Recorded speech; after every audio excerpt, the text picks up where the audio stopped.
দেখুন, ভূবিজ্ঞানীরা বলেন আজ যেখানে কাঠমান্ডু শহর, সেখানে বহু যুগ আগে ছিল গভীর একটা হ্রদ।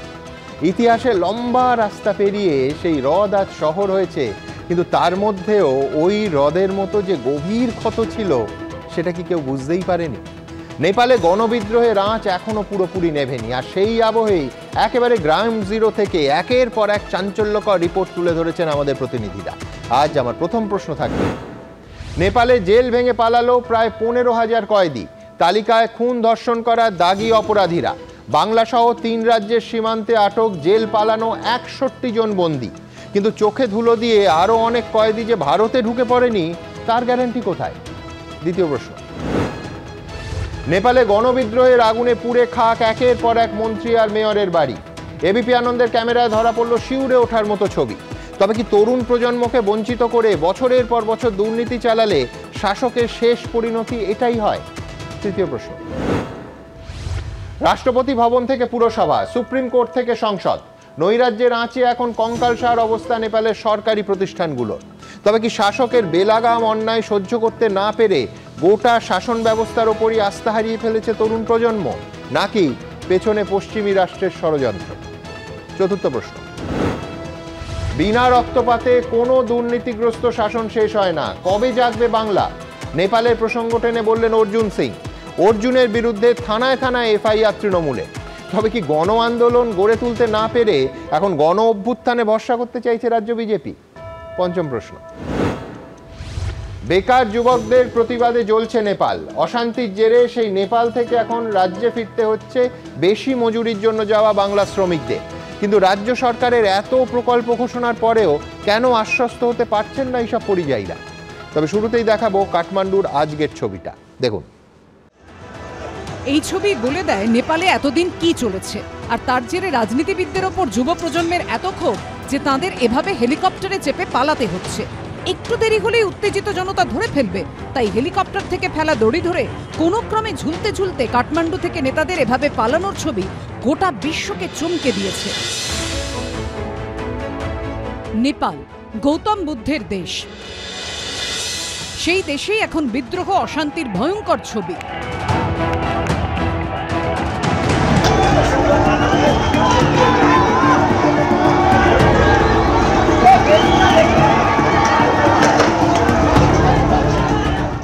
আর এই অশান্তির আবহে এবার নেপালে মৃত্যু হলো প্রথম ভারতীয়র। উত্তরপ্রদেশের গাজিয়াবাদের বাসিন্দা রামবীর তাঁর স্ত্রীকে নিয়ে নেপালে ঘুরতে গিয়েছিলেন। নেপালে চলা অশান্তির বিষয়ে তাঁদের কিছুই জানা ছিল না। এই দম্পতি যে হোটেলে ছিলেন, মঙ্গলবার রাতে সেখানে আগুন ধরিয়ে দেয় বিক্ষোভকারীরা। প্রাণ ভয়ে হোটেলের 4 তলা থেকে লাফ দেন দুজনে। স্বামী স্ত্রী দুজনেই আহত হন। পরে হাসপাতালে স্ত্রীর মৃত্যু হয়। নেপাল ভারতের পাশের দেশ, যে সীমান্ত আবার পুরোটাই খোলা, পাসপোর্ট ছাড়াই এপার ওপার করা যায়। পশ্চিমবঙ্গের সঙ্গেও নেপালের প্রায় 100 কিলোমিটার সীমান্ত রয়েছে। এই পরিস্থিতিতে আতঙ্ক বাড়িয়েছে নেপালের বিভিন্ন জেল ভেঙে প্রায় 15,000 কয়েদির পালানোর খবর। এরই মধ্যে গা ঢাকা দিতে নেপাল ছেড়ে ভারতে ঢোকার সময় 61 জন কয়েদিকে সীমান্তে পাকড়াও করেছে এসএসবি। জেল ভেঙে পালিয়েছিল বেশ কয়েকজন কয়েদি। তারা ভারতে ঢোকার চেষ্টা করতেই বেশ কয়েকজনকে আটক করা হয়েছে এবং তারপর থেকে নিরাপত্তা ব্যবস্থা এবং ভেতরে ঢোকার সমস্ত নিয়ম কানুন আরো বেশি কড়া করা হলো। নেপালে আমরা শুনছি কোনো আনসোশাল এলিমেন্ট এখান থেকে না ঢুকতে পারে। For that reason we have kept police কা এখানে চেকিং মেকানিজম, আর কোন আনসোশাল এলিমেন্ট না আসতে পারে, that is the main motive for that. এভারেস্টের দেশ নেপালে যে দুর্নীতির এভারেস্ট তৈরি হয়েছিল তা চুরমার হয়ে গেছে গণবিদ্রোহে। দুর্নীতিতে অভিযুক্ত একাধিক মন্ত্রী থেকে মেয়রের বাড়ি এবং অফিস পুড়িয়ে ছাই করে দিয়েছে বিক্ষোভকারীরা। সেই ভয়াবহ ছবি ধরা পড়েছে এবিপি আনন্দর ক্যামেরায়। নেপালের প্রাক্তন জেনারেল অ্যাডমিনিস্ট্রেশন মন্ত্রী রাজকুমার গুপ্তার ঘর, তার বাড়িতে এইভাবেই স্থানীয় মানুষের ক্ষোভ আছড়ে পড়েছিল। আমরা দেখতে পাচ্ছি সুবিশাল অট্টালিকা, সেই সুবিশাল অট্টালিকার এটা সামনের দিকের অংশ। সামনের দিকের অংশে তার এখানে ড্রয়িং রুম ছিল এবং তার পাশেই এখানে প্রশাসনিক কাজকর্ম করার জন্য একটি ঘর ছিল। এই প্রশাসনিক কাজকর্ম যেখান থেকে হতো পরিচালিত, সেই ঘর এইভাবেই আগুন দিয়ে পুড়িয়ে দেওয়া হয়েছে। ঘরের যাবতীয় সরঞ্জাম সবটাই কিন্তু আগুনের গ্রাসে চলে গিয়েছে। নেপালের যুব প্রজন্ম যখন দুর্নীতির বিরুদ্ধে জোরালো বার্তা দিচ্ছে, তখন এ রাজ্যে নিয়োগ দুর্নীতির আবহে টেট প্রার্থীদের গলাতে উঠে আসছে নেপালের প্রসঙ্গ। মাননীয় মুখ্যমন্ত্রী এটাই বলবেন, নেপাল থেকে শিক্ষা নিন, 50,000 নিয়োগ দিন। এদিকে নেপালে অন্তর্বর্তী সরকারের প্রধান কে হবেন তা নিয়ে এখনো জল্পনা চলছে। কখনো নাম শোনা যাচ্ছে সুপ্রিম কোর্টের প্রাক্তন প্রধান বিচারপতি সুশীলা কার্কির, আবার কখনো নাম ভাসছে নেপালের বিদ্যুৎ বোর্ডের প্রাক্তন এমডি কুলমান ঘিসিং এর। নাম নিয়ে মতভেদের মধ্যেই সূত্রের খবর, অন্তর্বর্তী প্রধানমন্ত্রী বাছাই করার জন্য নেপাল সেনাবাহিনী, আন্দোলনকারী ও রাষ্ট্রপতি ভবনের মধ্যে আলোচনা চলছে। সূত্রের খবর, এক্ষেত্রে রেসে অনেকটাই এগিয়ে রয়েছেন নেপাল সুপ্রিম কোর্টের অবসরপ্রাপ্ত প্রধান বিচারপতি সুশীলা কার্কি। এরই মধ্যে অন্তর্বর্তী সরকার গঠন নিয়ে মতভেদ নেমে এসেছে রাস্তাতেও।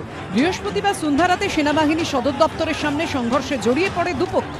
কোনো কোনো মহল থেকে আবার অবিলম্বে সংসদ ভঙ্গ করে দেওয়ার দাবিও উঠতে শুরু করেছে। সন্দীপ সরকার ও উজ্জ্বল মুখোপাধ্যায়ের রিপোর্ট, এবিপি আনন্দ। দেখুন, প্রত্যেকটা তথ্য চমকে দেওয়ার মতো। গত 48 ঘন্টায় নেপালে কটা জেল ভাঙা হয়েছে জানেন? 25টা। জেল ভেঙে পালিয়েছে প্রায় 15,000 বন্দী, যাদের মধ্যে খুন, ধর্ষণ, ডাকাতিতে সাজাপ্রাপ্ত দাগী অপরাধীরা রয়েছে। কোনো সন্দেহ নেই যে এদের নিয়ে ভারত সরকারের আশঙ্কার যথেষ্ট কারণ আছে। কারণ প্রায় 1751 কিলোমিটার নেপালের সঙ্গে ভারতের খোলা সীমান্ত। ইতিমধ্যেই ভারতে ঢোকার চেষ্টা করার সময় পশ্চিমবঙ্গ সহ 3টে রাজ্যের সীমান্তে আটক করা হয়েছে একজন দুজন নয়, 61 জনকে। এখন আমরা জানি না যে ইতিমধ্যে কতজন জেল পালানো দাগী অপরাধী আমাদের দেশে ঢুকে পড়েছে। আজ আমার প্রথম বক্তা ব্রিগেডিয়ার দেবাশিস দাস। আমার মনে আছে এই অনুষ্ঠানে বাংলাদেশের অশান্তির সময় গত বছর আমরা দেখিয়েছিলাম যে বাংলাদেশের কারা অধিদপ্তরের প্রধান ব্রিগেডিয়ার জেনারেল সৈয়দ মোতাহার হোসেন, তিনি বলেছিলেন একেবারে প্রেস কনফারেন্স করে অন ক্যামেরা যে ওই সময় বাংলাদেশের 11 জন, ওদের ভাষায় শীর্ষ সন্ত্রাসী মানে টপ টেররিস্ট, তারা জেল ভেঙে বেরিয়ে পড়েছে এবং ফেরার হওয়া 2200 জনের মধ্যে অন্তত 70 জন জঙ্গি বা ফাঁসির সাজাপ্রাপ্ত বন্দী রয়েছে। দেবাশিস দা, সেদিনও আপনি আশঙ্কা প্রকাশ করেছিলেন যে এরা এদেশে ঢুকলে ভারতের আইন শৃঙ্খলাকে চ্যালেঞ্জের মুখে ফেলতে পারে, কিন্তু এখন নেপালের ক্ষেত্রে সংখ্যাটা বাংলাদেশের 7 গুণেরও বেশি। কতটা আশঙ্কার ব্রিগেডিয়ার দাস? দেখুন, প্রথম কথা, নেপালে যতগুলো জেল আছে প্রায় প্রত্যেকটা ডিস্ট্রিক্টেই জেল আছে। তার মধ্যে 100% জেল থেকে ব্রেক হয়েছে, মানে কোনো জেল ছাড়া পায়নি। প্রায় 75টা জেল আছে, তার মধ্যে 25টার মতো বেশি অল ওভার দ্য বর্ডার হয়েছে। এবার টোটাল ক্যাপাসিটি নেপালের প্রিজনার মানে ওভারলোডেড প্রিজনার 30,000, তো তার মধ্যে অর্ধেক বেরিয়ে গেছে। এবার কিছু আপনাকে ফ্যাক্ট দিই। এক্স ডেপুটি প্রাইম মিনিস্টার তোপ বাহাদুর, ইনি জেলে ছিলেন, বেরিয়ে গেছেন। Ex home secretary Teknarayan Pandey জেলে ছিলেন, পালিয়ে গেছেন। উদয় শেট্টি, এক্স মিনিস্টার, রবি লামিচেং, সঞ্জয় শাহ হচ্ছে bomb blast, Janakpur bomb blast famous, 13 বছর জেলে ছিলেন, পালিয়ে গেছেন।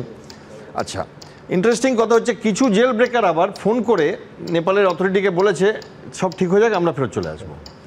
এবার নেপালে কিন্তু জেলে একটু আন্দোলন চলছিল বেশ কয়েক বছর ধরে করাপশনের জন্য। এবার এটা হলো কি করে?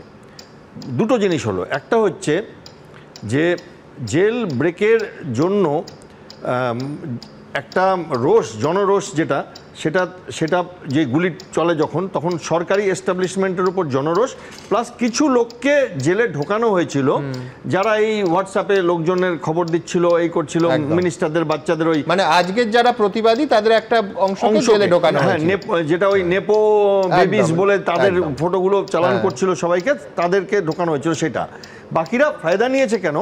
যখন এই ঝামেলাটা হয় নেপাল পুলিশ পুরো কমিটেড হয়ে যায়, আর তখনও আর্মি রাস্তায় নামেও নি। তো নেপাল পুলিশ এত স্ট্রেচ ছিল যে ওই দিকটা একটুখানি কমজোর হয়ে যায়, তো ওইখানে বেরিয়ে গেছে। এবারে অ্যানসারটা কিন্তু ধরুন আমাদের আশঙ্কা, ভারতের আশঙ্কা তো ওই অংশটাকে নিয়ে, যারা দাগী অপরাধী, খুন থেকে ধর্ষণ থেকে সন্ত্রাসবাদ আসছি, যে আপনার মানে বাংলাদেশের সাথে নেপালের এই ইস্যুটাতে।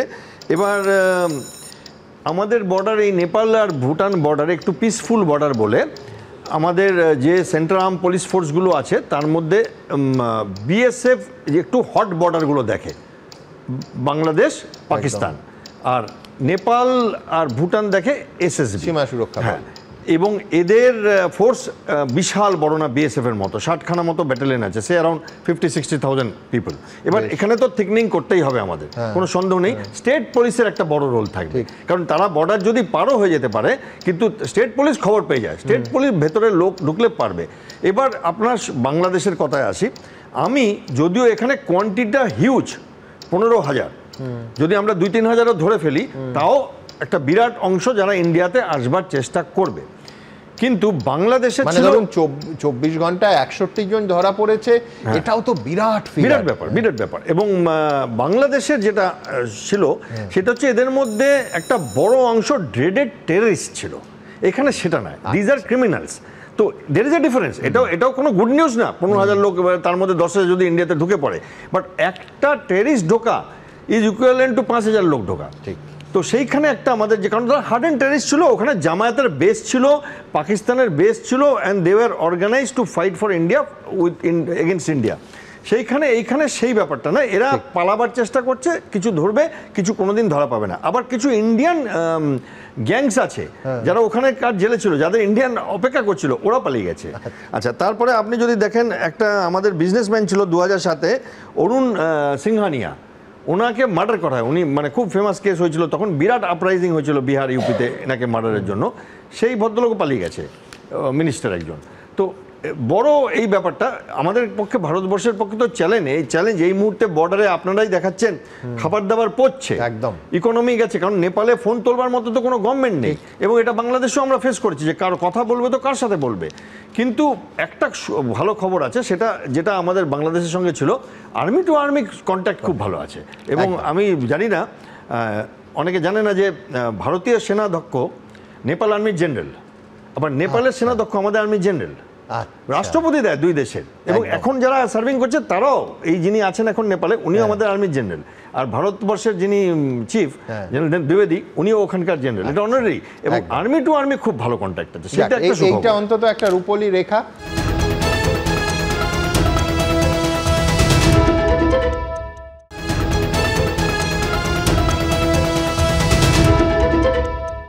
পাশাপাশি ব্রিগেডিয়ার দাস যেটা বললেন সেটা হচ্ছে স্টেট পুলিশের ভূমিকা। আমি এইখানে আরেকটা রূপলি রেখা, সেটা এই জন্য দেখাবো যে এখানে কোঅর্ডিনেশন, বিশেষ করে কেন্দ্র রাজ্যের সমন্বয় তো বটেই, আর্মি এবং পুলিশের সমন্বয় কতটা গুরুত্বপূর্ণ আপনাদের পরের প্রতিবেদনটা দেখালে বুঝতে পারবেন। পরের বক্তব্যটা 2012 সালের 8ই নভেম্বর নেপালের সুনসারি জেলার পূর্বাঞ্চলীয় জেল থেকে 80 ফুট গভীর সুড়ঙ্গ কেটে বাংলাদেশের কুখ্যাত দুষ্কৃতী 7 স্টার গ্যাং, আমরা প্রত্যেকে জানি, সেই গ্যাংয়ের যিনি একদম মাস্টার মাইন্ড সুব্রত বাইন পালিয়ে গেছিলেন। ওই 2012 সালের 27শে নভেম্বর কলকাতার এইখানেই বং কানেকশন শুধু নয়, একেবারে কলকাতা কানেকশন, বউবাজার থেকে আমাদের রাজ্য পুলিশের এসটিএফ তাকে গ্রেফতার করে। তার সঙ্গে 11 লক্ষ টাকা পাওয়া যায়, নেপালের টাকা, গুলি ভর্তি দেশি পিস্তল, বহু অস্ত্র পাওয়া যায়। তৎকালীন পুলিশ কমিশনার ছিলেন রঞ্জিত কুমার পাচনন্দা। কি বলেছিলেন এটা এই জন্য দেখাচ্ছি যে একেবারে এদের অন্যতম ডেস্টিনেশন কিন্তু পশ্চিমবঙ্গ।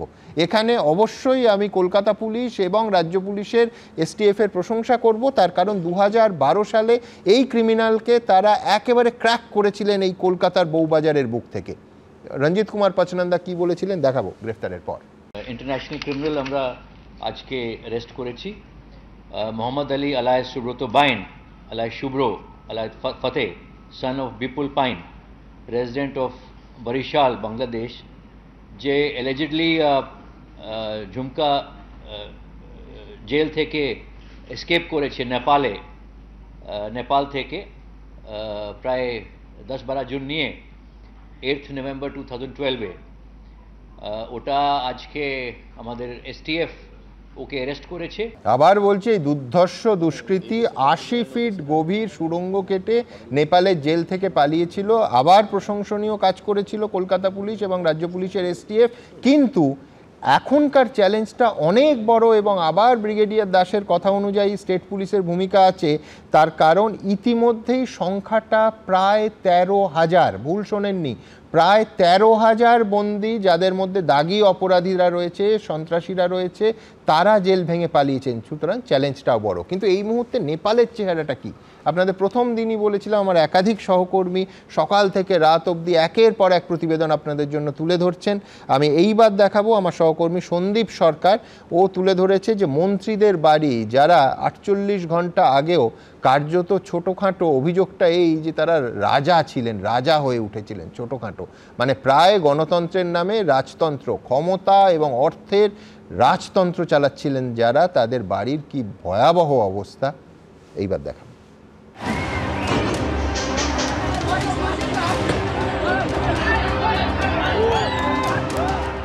নেপাল জুড়ে আন্দোলনকারীদের ক্ষোভ মূলত আছড়ে পড়েছে রাজনীতিবিদদের উপর। প্রধানমন্ত্রী, রাষ্ট্রপতি, প্রাক্তন প্রধানমন্ত্রী, উপপ্রধানমন্ত্রী, বিদেশমন্ত্রী, আরও এরকম একাধিক মন্ত্রীর উপর। মারধর, ভাঙচুর, আগুন, কোনোটাই বাদ যায়নি। আন্দোলনের গতি প্রকৃতি দেখে একটা বিষয় স্পষ্ট, রাজনীতিবিদদের দুর্নীতি, আচার আচরণ, স্বজন পোষণ কাজকর্মে তারা বীতশ্রদ্ধ হয়ে পড়েছিলেন। গ্রাউন্ড জিরোয় পৌঁছে এবিপি আনন্দর ক্যামেরাতে ধরা পড়ল ক্ষোভের বহিঃপ্রকাশের সেই ভয়ঙ্কর ছবি। জলসম্পদ মন্ত্রী প্রদীপ যাদবের বাড়িতে সাধারণ মানুষের রোষ আছড়ে পড়েছিল গত পরশুদিন।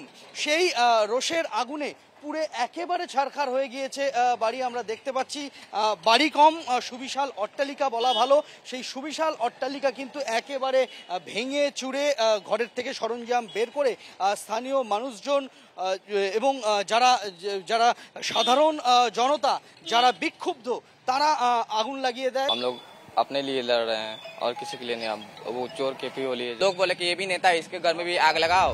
নেপালের বীরগঞ্জে জলসম্পদ মন্ত্রী প্রদীপ যাদবের বাড়ির যখন এই হাল, তখন মাসখানেক আগে অলি মন্ত্রিসভা থেকে পদত্যাগ করেও রেহাই পাননি প্রশাসনিক মন্ত্রী রাজকুমার গুপ্তা। তার বাড়িতেও চলেছে হামলা। বীরগঞ্জে সেই বাড়িতে সাধারণ মানুষের ক্ষোভ আছড়ে পড়েছিল গত পরশুদিন। 1 মাস আগে তিনি পদত্যাগ করেন এবং তিনি পদত্যাগ করলেও তার বিরুদ্ধে যে সাধারণ মানুষের ক্ষোভ, ताते बिंदु मात्र भाटा पड़ेनी। क्या मेन आरोप करप्शन है? क्या है कि इस सब का मतलब कि एक नेता होने के कारण से, तो इसे मतलब कि केपी ओली का पार्टी का है, मतलब कि और मतलब कि शेर बहादुर का पार्टी का है। इसी माध्यम से मतलब जैन जी के कारण से मतलब कि जितना नेता का घर है सबका मतलब कि ऐलान था कि मतलब कि सारा नेता के घर मतलब कि जला देने के लिए। বীরগঞ্জে ভাঙচুরের পর আগুন লাগানো হয়েছে আইনমন্ত্রী অজয় চৌরাশিয়ার বাড়িতেও। যে বাড়ি একসময় রাজনৈতিক নেতাকর্মীদের ভিড়ে গমগম করত, আজকে সেই বাড়ি এই রকম ধ্বংসস্তূপের চেহারা নিয়ে দাঁড়িয়ে রয়েছে। এই বাড়ি নেপালের সাংসদ এবং আইনমন্ত্রী অজয় চৌরাশিয়ার বাড়িতে এইভাবেই সাধারণ মানুষের, তরুণ প্রজন্মের আক্রোশ আছড়ে পড়েছিল। কিন্তু একের পর এক মন্ত্রীর বাড়ির এই হাল হলো কেন? জনপ্রতিনিধি হয়েও কি করে তারা জনগণের মন বুঝতে ব্যর্থ হলেন? তার মানে কি বহুদিন আগেই জনতার থেকে দূরে চলে গেছিলেন তারা? আর তারই জেরে কি আজ এই ভয়ঙ্কর পরিণতি? সন্দীপ সরকারের রিপোর্ট, এবিপি আনন্দ। দেখুন, এই গোটা প্রতিবাদী আন্দোলনের যে নৃশংসতার অংশ, সেইটাকে ধিক্কার গত দুদিন ধরে অবশ্যই দিয়েছি, আজও দেব। কিন্তু নেপালে জেনজির এই পুঞ্জীবিত ক্ষোভের মূল কারণ কিন্তু ঘুরে ফিরে দেখুন সেই দুর্নীতি, স্বজন পোষণ আর বেকারত্ব। হাতে গোনা চাকরি, যা মন্ত্রী আর রাজনীতিবিদদের কাছের লোক ছাড়া কেউ পায় না। আর্থিক বৃদ্ধির হার দেখানো হচ্ছে 4.5%, ভাবুন। অথচ বিন্দুমাত্র কর্মসংস্থান তৈরি হচ্ছে না, চোখে দেখাও যাচ্ছে না। আর চুরিটা মানুষ চোখের সামনে প্রতিদিন দেখতে পাচ্ছে। ওখানেও নিয়োগ দুর্নীতি, কাস্কি জেলার ল্যান্ড কমিশনার নিয়োগে বিপুল টাকার লেনদেন, জমি কেলেঙ্কারি, টেলিকম কেলেঙ্কারি, ভিজিট ভিসা কেলেঙ্কারি, পোখরা বিমানবন্দর কেলেঙ্কারি। গত কয়েক মাসে কি হয়নি বলুন তো? ফলে রাষ্ট্রযন্ত্রের হাতে পুলিশ, মিলিটারি যতই থাকুক, যতই গুলি চালিয়ে ওই 34 জনকে মারা হোক, চাকরিহীন ছাত্র যুবরা বছরের পর বছর মুখ বুজে দুর্নীতি সহ্য করে না। আমার পরবর্তী বক্তা সমীর আইচ, এটা মানবেন সমীর দা? দেখো সুমন, তোমাকে ধন্যবাদ জানিয়ে আমি বলি, তুমি আমাকে নেপালে পাঠাতে চাইলেও আমি এই মুহূর্তে নেপালে যাব না। কারণ নেপালের যে অবস্থা, ওখানে যাওয়ার মতো অবস্থা নেই। আমি আসবো আমার রাজ্যে, যেহেতু আমি এখানে বাস করি। যেদিন নেপালে আন্দোলন বলো বা বিক্ষোভ শুরু হলো, আমাদের রাজ্যের মাননীয় মুখ্যমন্ত্রী বললেন নেপাল হলো আমাদের প্রতিবেশী রাষ্ট্র। খুব ভালো কথা। তাই ওখানকার ব্যাপারে ওনার কিছু বলার বা করার নেই, সেটাও স্বাভাবিক। কিন্তু আমাদের এখানে যেন কোনো ঝামেলা না হয়, সেটাও ভালো কথা। উনি ভালো কথাই বলেছেন। তাই ওই নেপাল সম্পর্কে আমি কিছু বলছি না, বরঞ্চ আমি আমাদের রাজ্যটা নিয়ে ভাবি। আমার বক্তব্য হলো, হোক না প্রতিবেশী রাষ্ট্র, তাদের থেকে কি শিক্ষা নিতে কোনো অসুবিধে আছে? আমাদের তো প্রতিবেশী রাষ্ট্র, বাংলাদেশে হয়েছিল, নেপালে হলো, কিছুদিন তার আগে শ্রীলঙ্কায় হয়েছিল। তা আমরা শিক্ষা নেব না কেন?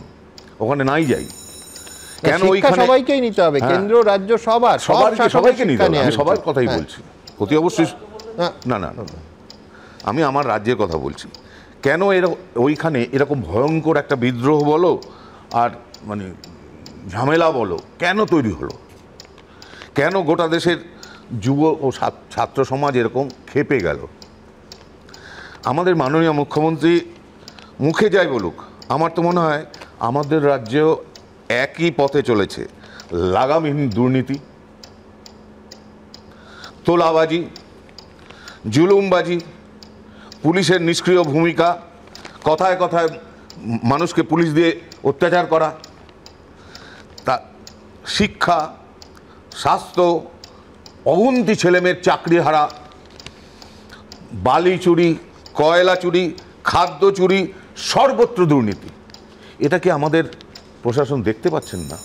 নাকি দেখেও কিছু বলছেন না, ভাবছেন ভাবের ঘরে চুরি হয়ে যাবে?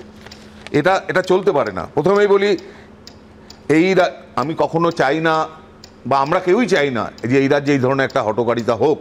না, এই রাজ্যে কেন, এই দেশে কোনো দেশেই না, কোনো দেশেই হোক, আমরা এটা কেউ চাই না। যাদের সঙ্গে দুর্নীতির যোগ নেই তাদেরও জীবন্ত জ্বালিয়ে দেওয়া হচ্ছে। হ্যাঁ, খুব খুব খারাপ, আমরা কেউ চাই না। তাও বলতে বাধ্য হচ্ছি, সরকারকে মনে রাখতে হবে সব অপকর্মের কিন্তু একটা শেষ আছে, একটা শেষ কোথাও আছে।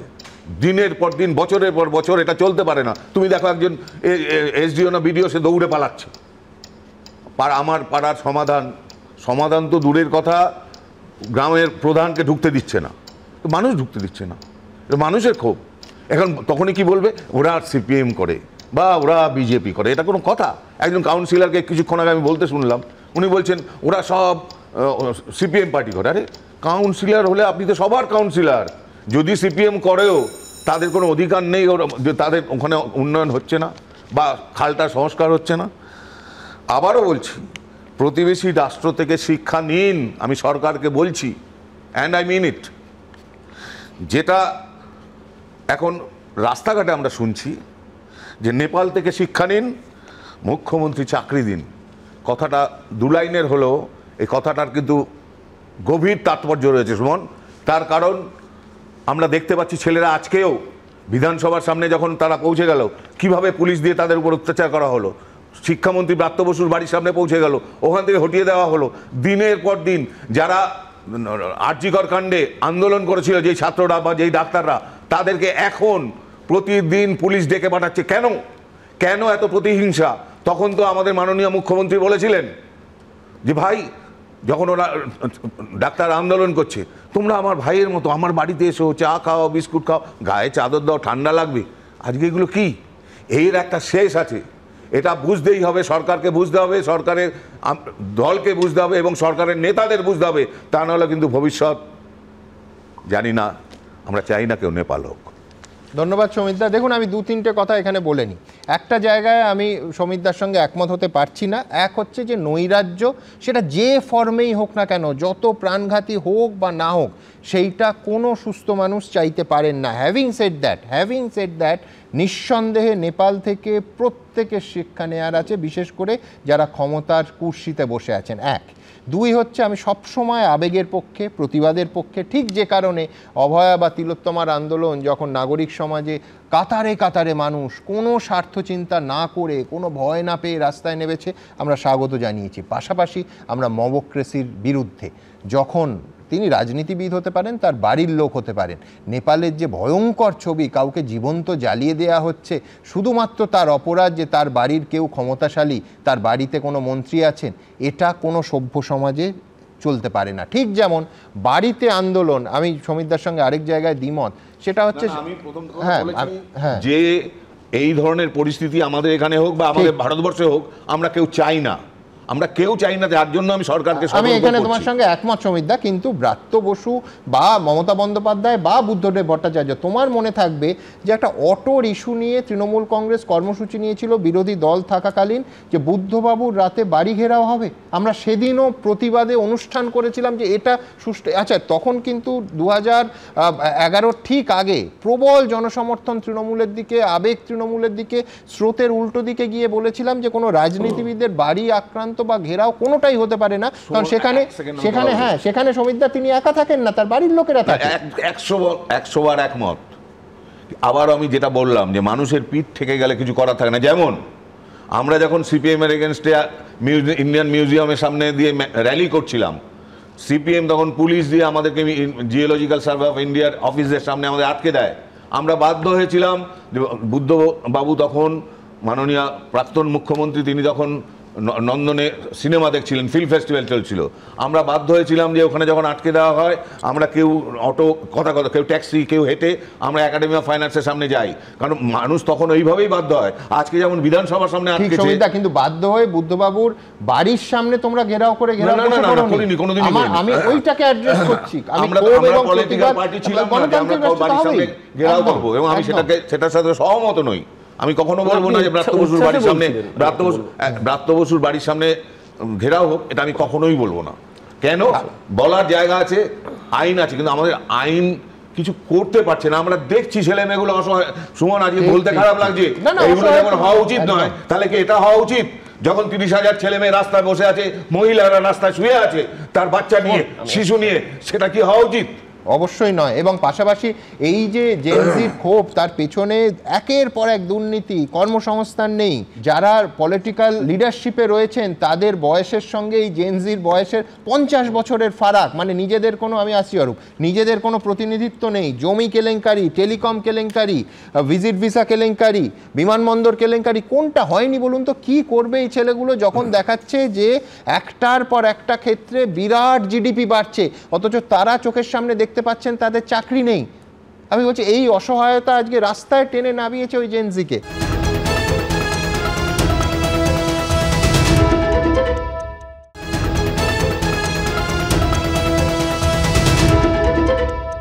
অরূপ, সুমন, সমিতদাকে আমি অসম্ভব শ্রদ্ধা করি। কদিন আগে সমিতদার ছবি প্রধানমন্ত্রীর হাতে উপহার দেওয়া হয়েছে, এটা অত্যন্ত আমাদের কাছে ভালো লেগেছে যে একটা বাঙালির ছবি, এত আপনি দীর্ঘদিনের প্রথিতযশা আর্টিস্ট। আমার শুধু আপনার বক্তব্য শুনতে শুনতে মনে হচ্ছিল শোটা আজকে নেপাল নিয়ে আলোচনা। আপনি প্রথমে বললেন আমাকে চাইলেও আমি নেপালে ঢুকবো না।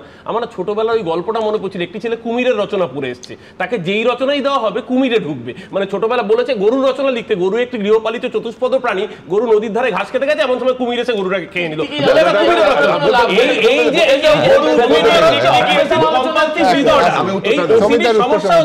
সমীরদাকে যাই বলা হবে আলটিমেটলি ঘুরিয়ে উনি আপনি যখন বলছেন যে রাজ্য এবং কেন্দ্র দূর, তখনও সমীরদার বলতে বোধহয় অস্বস্তি হচ্ছে। আসলে আয়নার সামনে মুখটা সকলকেই দেখতে হয়। সমীরদার আপনি আয়নার সামনে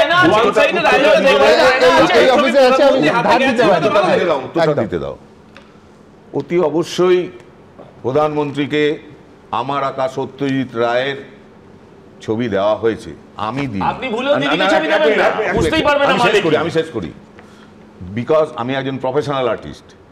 আমি বলছি, কালকে যদি অরূপ আমাকে বলে সমীরদা আমাকে এই একটা ছবি এঁকে দাও, আমি কি দেবো না?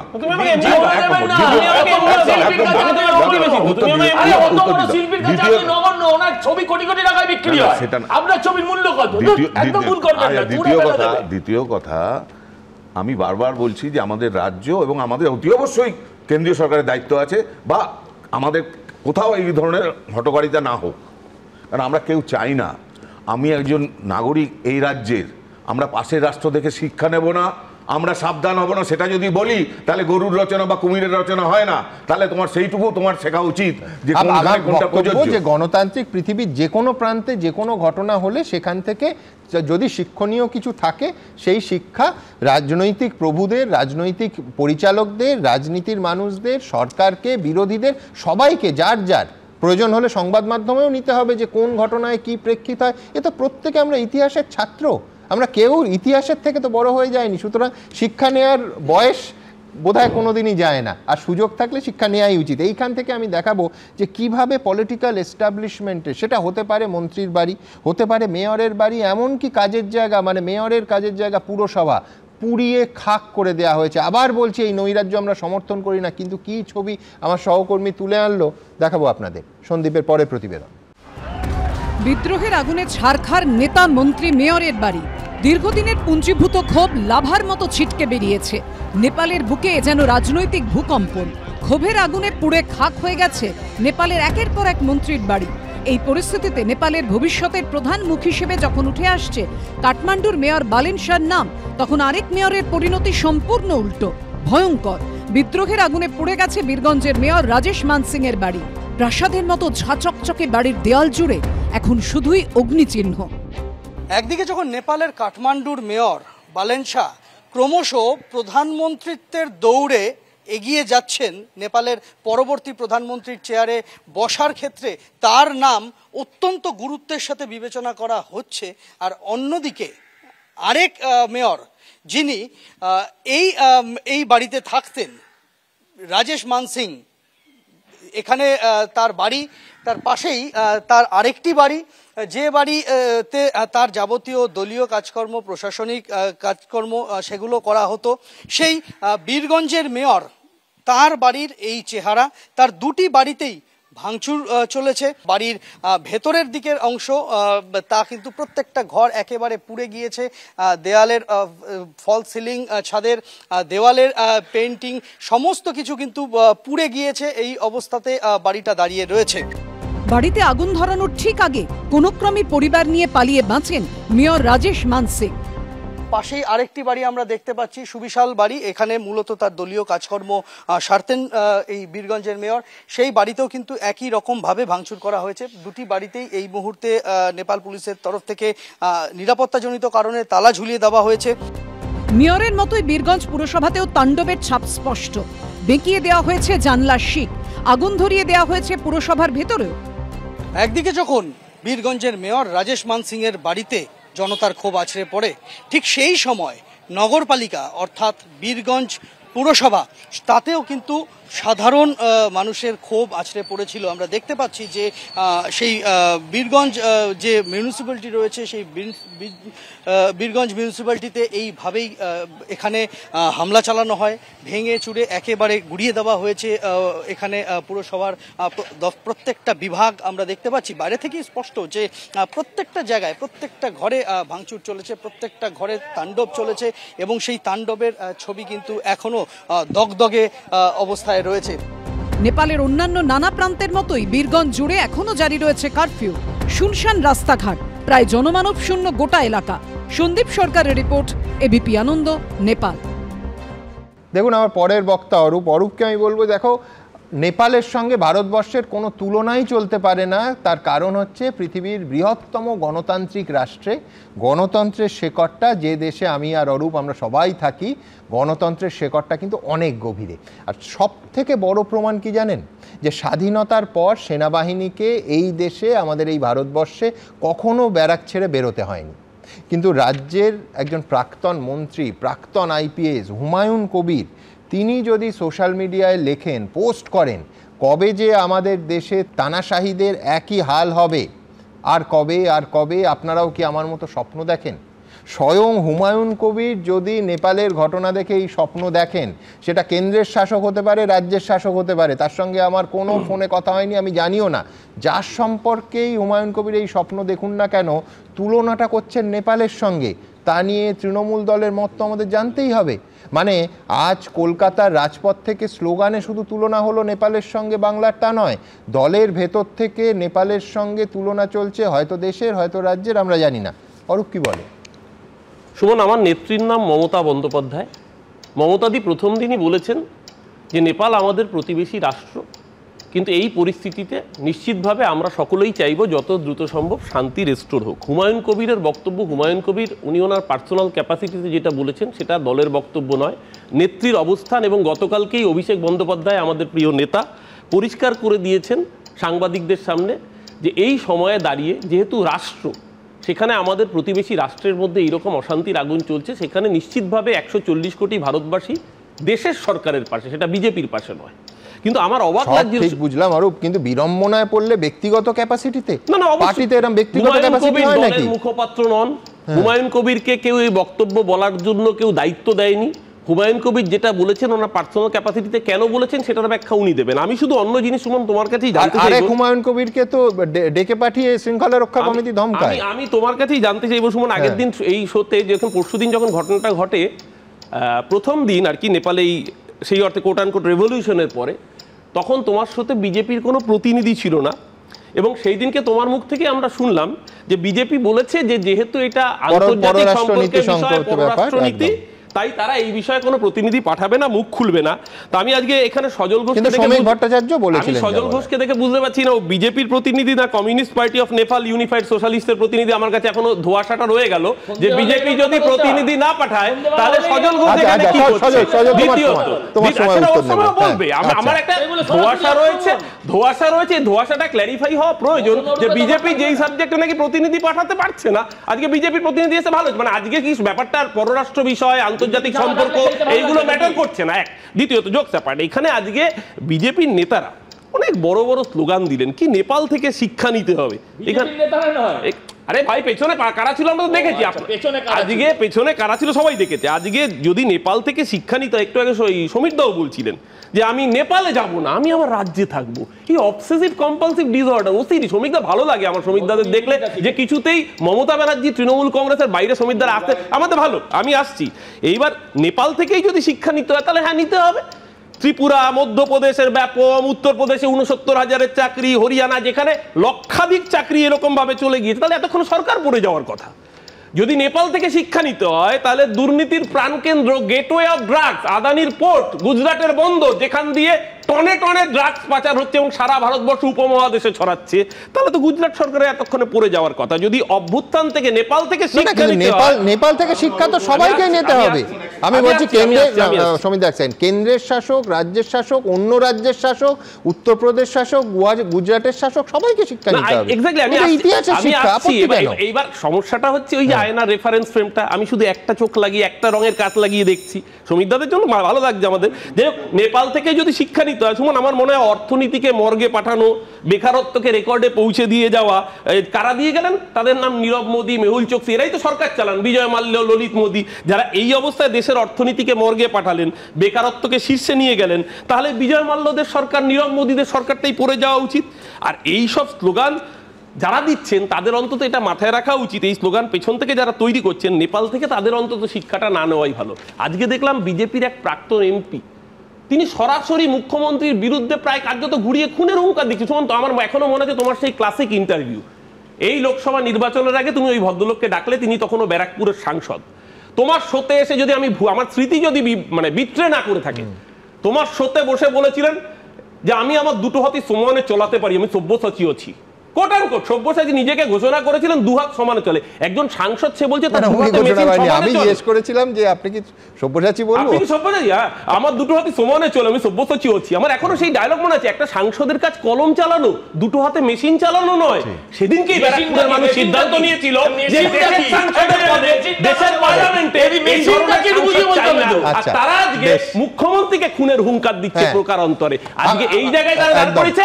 ভারতবর্ষকে মাথায় রাখতে হবে, এত কিছুর পরেও ভারতবর্ষ টিকে রয়েছে তার সুদৃঢ় গণতান্ত্রিক ব্যবস্থার জন্য। সুমন, আগের দিনও বলেছি, আজও বলছি, আজকে যদি ভারতবর্ষের বুকে নাগরিককে বেনাগরিক করা হয়, আজকে যদি ডিভোটার করা হয়, আজকে যদি এসআইআর এর নাম করে ন্যায্য নাগরিককে বাদ দেওয়া হয়, অভ্যুত্থান অনিবার্য। আমরা কেউ চাই না, আমরা প্রত্যেকে রাষ্ট্র হিসেবে ভারতের পাশে ছিলাম, অভ্যুত্থান অনিবার্য। না, কিন্তু আমি অরূপকে আগে আমায় ধন্যবাদ দিতে হবে, কারণ অরূপের স্মৃতিকে ইনফ্যাক্ট, তার কারণ ও আমার নেয়া একটা ইন্টারভিউ, যদিও সামান্যতম স্মৃতি বিভ্রম ঘটেছে, সামান্য এদিক ওদিক হয়ে গেছে, তাতে অসুবিধে নেই, কিন্তু ও স্মৃতি ওকে যেটা মনে করালো না, অথবা মনে করালেও যেটা প্রকাশ্যে বলল না, সেটা হচ্ছে এই রাজ্যের মুখ্যমন্ত্রী ওর দলের একজন বিধায়ককে বলেছিলেন যে তুই তো বোমা বাঁধিস, বা তুমি তো বোমা বাঁধো, তুই তো বোমা বাঁধিস। আমি বলছি যে দুহাতে আগ্নেয়াস্ত্র চালানোটা সব্যসাচীর নিদর্শন, কোনো সন্দেহ নেই, কিন্তু পাশাপাশি একজন নির্বাচিত জনপ্রতিনিধি বোমা বাঁধেন এবং সেইটা বলছেন প্রকাশ্যে এই রাজ্যের মুখ্যমন্ত্রী, সেই স্মৃতিটাকেও তো একটু জ্বালিয়ে দিতে হবে। আমি জানি না, আমি এই তর্ক অনেকক্ষণ ধরে চলবে। অরূপ আমার নামে বললো যে কিন্তু অরূপ যে রেফারেন্সগুলো দিল, তোমার উৎসাহ কি? তুমি তো ক্যানভাস বাঁধো, তুমি তো বোমাও বাঁধো না, দু হাতে চালাতেও পারো, তুমি তো রং বাঁধো, তুলি বাঁধো। অরূপ খুব সুন্দর রেফারেন্স দিল, গুজরাটে কোথা থেকে ড্রাগস হয়, আর কোথায় কোথায় চাকরি নেই। তাতে অরূপ একটা জিনিস প্রমাণ করতে চেষ্টা করলো, কিন্তু এটা প্রমাণিত হবে না। কেন? অরূপ চেষ্টা করলো যে ওইসব করলেও দেখো ওখানে এত অন্যায় হয়েছে। দাদা প্রমাণিত হচ্ছে কি হচ্ছে না প্রতিটা ভোটের ফলাফল বলে দিচ্ছে। দাদা গণতন্ত্রের সবচেয়ে বড় প্রমাণ নির্বাচন, মানুষ প্রমাণ করছে, আমাদের প্রমাণ করতে হচ্ছে না। আমি যদি নেপাল না গিয়ে পশ্চিম বাংলা সম্পর্কে বলি, যত চেষ্টা করুন, তুমি যত চেষ্টা করুন, হাবিয়ে বলো সূর্যের আলো, তুমি নেপাল না বলে গুজরাট বলছো, তুমি নেপাল না বলে গুজরাট বলছো। আচ্ছা বেশ, গুজরাট, পশ্চিমবঙ্গ, তারপরে অবশ্যই পশ্চিমবঙ্গের এফআইআর। তার কারণ হচ্ছে কবে জাগবে বাংলা? বিনা রক্তপাতে কোনো দুর্নীতিগ্রস্ত শাসন শেষ হয় না। একেবারে সরাসরি নেপালের প্রসঙ্গ টেনে অর্জুন সিংয়ের মন্তব্য এবং দিকে দিকে পাল্টা এফআইআর তৃণমূলের তরফে। প্রথমে প্রতিবেদন, তারপর আলোচনা। পরের বক্তা সজল। এত বিদ্রোহ কখনো দেখেনি কেউ, দিকে দিকে ওঠে অবাধ্যতার ঢেউ। সুকান্ত ভট্টাচার্যর লেখা লাইনগুলো আজকের নেপালের ছবির প্রেক্ষিতে যেন বড়ই প্রাসঙ্গিক। দুদিনের আন্দোলন আস্ত একটা সরকারকে উপড়ে ফেলে দিয়েছে। নেপালের সীমান্তবর্তী পশ্চিমবঙ্গেও ওপারের আন্দোলনে রেশ এসে পড়েছে। সৌজন্যে ব্যারাকপুরের প্রাক্তন সাংসদ ও বিজেপি নেতা অর্জুন সিং। কবে জাগ্রত হবে এই পশ্চিমবাংলা অত্যাচারী দুর্নীতিগ্রস্ত সরকারকে উপড়ে ফেলার জন্য? এটাই অপেক্ষা আছি আমরা। বিনা রক্ত ঝরিয়ে কোনো দুর্নীতিগ্রস্ত শাসক, কোনো দুর্নীতিগ্রস্ত শাসন ব্যবস্থা শেষ হয় না। বাংলায় যে যুব সমাজ যারা আজকে তাকিয়ে আছে, চাকরি নেই, চাকরি চলে যাচ্ছে, তারা একটু নেপাল থেকে শিক্ষা নেই, বাংলায় দরকার আছে। অর্জুন সিং এর এই মন্তব্যের প্রতিবাদে ব্যারাকপুর কমিশনারেটের একাধিক থানায় অভিযোগ দায়ের করেছে তৃণমূল। ভাটপাড়া থেকে জগদ্দল, নৈহাটি থেকে টিটাগড়, থানায় থানায় তৃণমূলের পক্ষ থেকে অভিযোগ করা হয়েছে। অর্জুন সিং যে কতটা অশিক্ষিত সেটা বোঝা যায় যে ওর পড়াশোনা কতটা কম। যে নেপাল একটা রাষ্ট্র, বাংলাদেশ একটা রাষ্ট্র, বাংলা কিন্তু পশ্চিমবাংলা কিন্তু একটা রাজ্য। আর মমতা ব্যানার্জির যদি কিছু হয় তাহলে অর্জুন সিংকে আমি অনুরোধ করব বিদেশের কোনো একটা জায়গা দেখে রাখতে।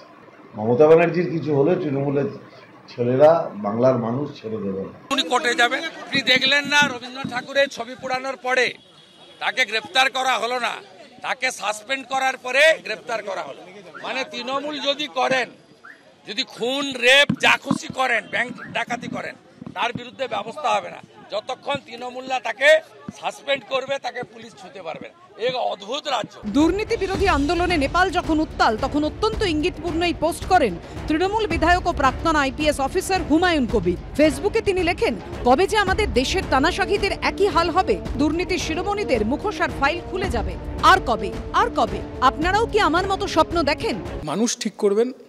তৃণমূল বিজেপির এই বাইনারি ভেঙে সমস্যা হচ্ছে, প্যারা টিচারদের মাইনে বাড়ছে না, মিড ডে মিলের কর্মীদের মাইনে বাড়ছে না, চাকরির ব্যবস্থা করতে হবে, কাজের ব্যবস্থা করতে হবে, এইটা এজেন্ডা হওয়া উচিত। বিতর্ক শুরু হতেই পোস্টের ব্যাখ্যা দিয়ে তৃণমূল বিধায়ক হুমায়ুন কবির লেখেন, আমি সমগ্র দেশের কথা বলতে চেয়েছি। যারা বিভাজনকারী, ডিক্টেটর আর দুর্নীতিগ্রস্ত তাদের কথা বলতে চেয়েছি, কোনো রাজনৈতিক দলের বিরুদ্ধে নয়। প্লিজ কোনো দলকে জুড়বেন না। মুখ্যমন্ত্রী যেখানে কথা বলে দিয়েছেন, সেখানে আমাদের অন্য কোনো জনপ্রতিনিধিকে দিয়ে এটা কথা বলেন, তাহলে সেটা তার ব্যক্তিগত মতামত। সেইখানে ব্যক্তিগত মতামত দিয়ে দলীয় মতামত, দলীয় প্ল্যাটফর্মে এসে ব্যক্তিগত মতামত নিয়ে আমরা কথা বলতে আমরা রাজি নই। সব মিলিয়ে গণ্ডকী নদীর পাড়ের উত্তাপ এখন গঙ্গা পাড়েও।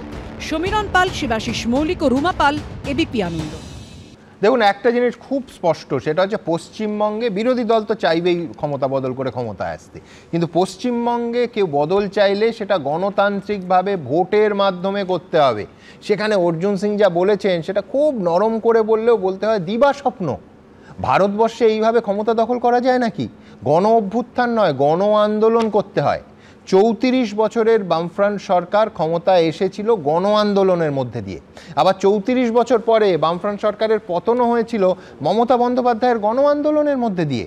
সুতরাং নেপাল আর বাংলাকে এক ভাবলে তাকে কিন্তু দিবাস্বপ্নই বলতে হবে। সজল, না, কেউ যদি স্বপ্ন দেখে তার জন্য তার বিরুদ্ধে যদি এফআইআর করা হয় তাহলে সেটাও দুর্ভাগ্যজনক। মানে স্বপ্ন দেখাতেও সেন্সার, মানে একটা সিনেমা এলে যেমন দেখতে দেবো না, সেরকম যদি কেউ স্বপ্ন দেখে আপনার কথা অনুযায়ী। কিন্তু আমি বলি হ্যাঁ, কিন্তু ওনার কথা এবং ওনার প্রতিক্রিয়া তৃণমূলের কথা দুটোর মধ্যে প্রচন্ড হুমকি দেখলাম। সে তো বটেই, কিন্তু ওনার কথায় কোনো হুমকি পাবেন না। কি বলছো?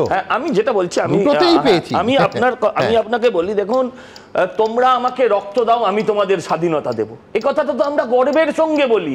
এখানে অর্জুনদার কথার সঙ্গে সেই কথা কতটা তফাৎ থাকতে পারে আপনি আমাকে বলুন। আমার বক্তব্য হচ্ছে যে দেখুন, মুশকিল হচ্ছে যখন কোনো দল বিরোধী কথা কেউ বলে দেয় তখন দলের মুখপাত্ররা তৃণমূলে এসে বলে ওটা ব্যক্তিগত মতামত। পার্থর ঘরের তলায় যখন টাকা পাওয়া যায় তখন সেগুলো হচ্ছে ব্যক্তিগত দুর্নীতি, তখন তার সঙ্গে দলের কোনো যোগ নেই। তার আগের মুহূর্তে অব্দি বলে যে যদি কিছু হয় পার্থদার আমরা দেখে নেব। কি দেখলি? এখন দেখুন মমতা ব্যানার্জি, আমি চাই সুস্থ দেহে অনেক কাল বাঁচুন, অনেক যুগ বাঁচুন, দেখে যান নিজের পাপের ঘোড়া কিরম ভাবে পূর্ণ হয়েছিল, তার কি কি শাস্তি, আমরা সেটা চাই। মানে মুখ্যমন্ত্রীর কিছু হয়ে যাক এটা আমরা চাই না, কিন্তু মুখ্যমন্ত্রীর যদি ভগবান না করুন কিছু হয়, এদের কিন্তু কোথাও খুঁজে পাওয়া যাবে না। আর কিছু মানে তৃণমূলের কর্মী অর্জুন সিংকে দেখে নেবে, এ কথার কোনো কমাই দেবে না। আমি আপনাকে বলছি, দেখুন আমি আপনার থেকে দুটো লাইন ধার নেব। একটা হচ্ছে আপনি শুরু করেছিলেন তরুণ প্রজন্মকে বঞ্চিত করলে শাসকের এই অবস্থাই হয়।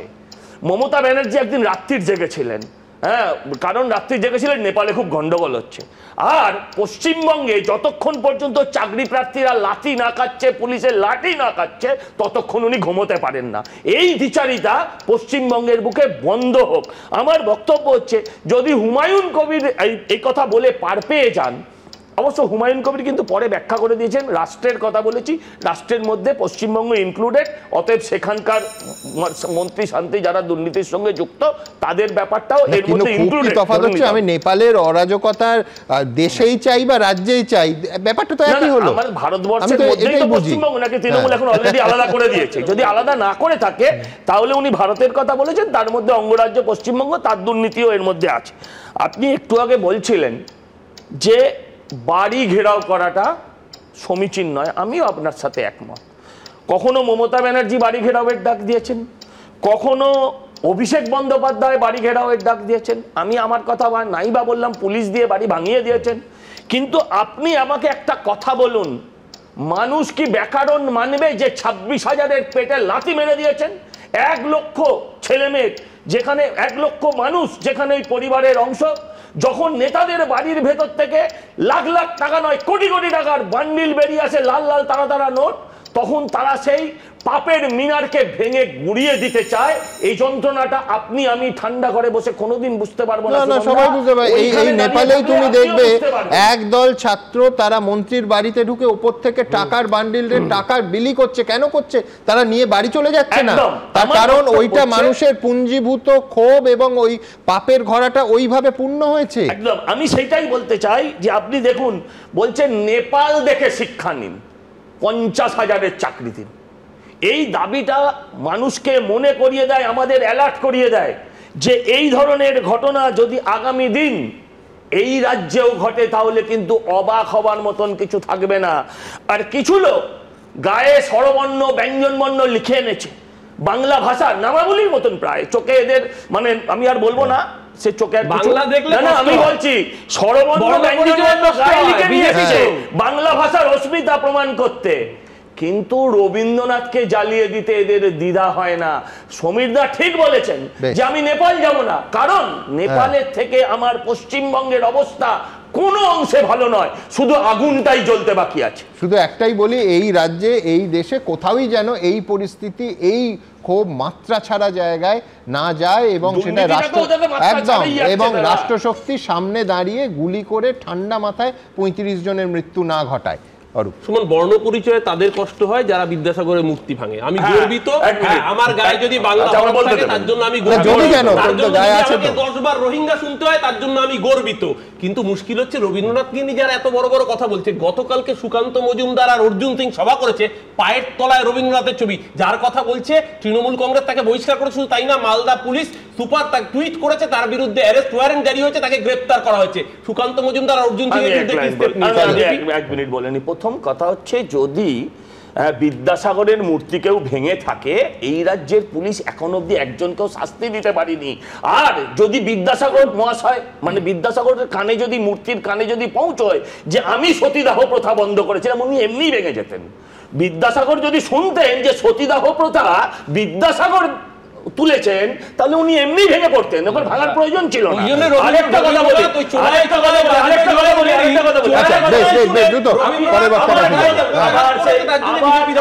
ভুলভাল কথা বললে ওদের মোটামুটি জোড়ায় জোড়ায় আমি সরিয়ে রাখছি আপাতত, আমার পরের বক্তার কাছে যাব। কিন্তু তার আগে এতবার কথাটা উঠলো রাজপথ থেকে, ধর্মতলার সামনে থেকে, বিধানসভার সামনে থেকে, কি স্লোগান উঠেছে, কি বলেছেন তারা, আজকের ঘটনায় আসবো এবং পশ্চিমবঙ্গের ঘটনায় দেখুন। নেপাল থেকে শিক্ষা নিন, 50,000 নিয়োগ দিন।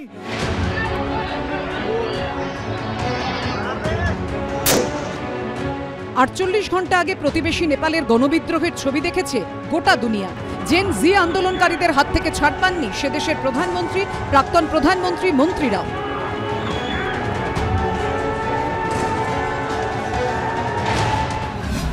বৃহস্পতিবার সেই প্রসঙ্গ উঠে এলো 2022-এর টেট পাস চাকরি প্রার্থীদের আন্দোলনে। নেপালের পরিস্থিতির প্রসঙ্গ তুলে কার্যত হুঁশিয়ারি দিতে দেখা গেল চাকরি প্রার্থীদের। মাননীয় মুখ্যমন্ত্রী এটাই বলবেন, নেপাল থেকে শিক্ষা নিন, 50,000 নিয়োগ দিন। যুব সমাজ রেখে গেলে আপনি কিন্তু রাজ্যকে আর বাঁচাতে পারবেন না। নেপালে ওলি সরকারের বিরুদ্ধে দুর্নীতি, স্বজন পোষণের পুঞ্জীভূত ক্ষোভই বেরিয়ে এসেছিল মঙ্গলবার। আর এদিন কলকাতায় টেট পাস চাকরি প্রার্থীদের আন্দোলনে উঠল দুর্নীতির প্রসঙ্গ, উঠল স্বজন পোষণের প্রসঙ্গ।